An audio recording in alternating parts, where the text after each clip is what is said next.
Sa susunod na buwan nakatakdang sumabak sa isang swimming competition ang 8 taong gulang na anak ni Tedler. Kaya naman ngayon pa lang, puspusan na ang kanyang pag-iensayo.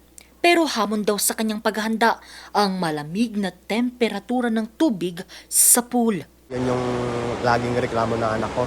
Pero maybe since siguro dahil nag-start na siya ng 3 years old, parang na-cope up siguro yung nakaya na yung lamig.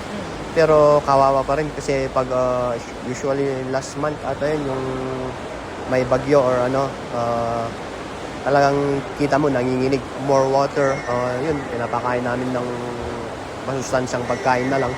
Fruits, vitamins, ganun na po. Ramdam din ito ng swimmer na si Star Garcia dahil nakakaapekto rin sa kanyang pag-iensayo ang malamig na tubig. Lalo po sa mga maliliit na bata, usually sobrang giniginaw po sila to the point na kahit kailangan nila mag-swim at kaya gusto nilang mag-swim, nahihirapan sila mag-go.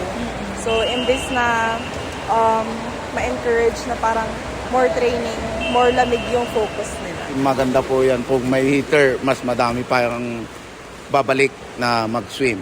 And then doon tayo makakaproduce ng mga athlete na pupunta sa higher competition. Ilan lamang sila sa mga dumadaing sa kakulangan ng heater sa Baguio Athletic Swimming Pool. Bilang solusyon, plano ng Baguio City LGU na muling isailalim sa rehabilitasyon ang swimming pool. Kailangan lang natin ng feasibility study. Kasi nga isang pinaka-critical dyan is yung swimming pool. Because we have to maintain a temperature of about mga 25 yata yan, mga 25 or 26 degrees. Bagamat may 5 solar-powered heaters, 2 lamang dito ang kasalukuyang gumagana.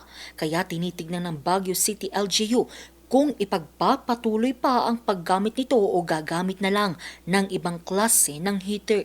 Nakakuha na tayo ng 20 million sa PSC, yun yung commitment ni Chairman Pato Gregorio, para matapos na yung ating athletes quarters because they were very much impressed with our athletes quarters. Pero bago simulan ang rehabilitasyon, aantayin muna ng pamahalang lungsod ang resulta ng feasibility study na isasagawa ng City Buildings and Architecture Office sa loob ng 2 linggo. Ang mga datos na makakalap dito ay magiging basihan ng pamahalang lungsod para sa isasagawang rehabilitasyon. Angel Arquero para sa Nation on the Move.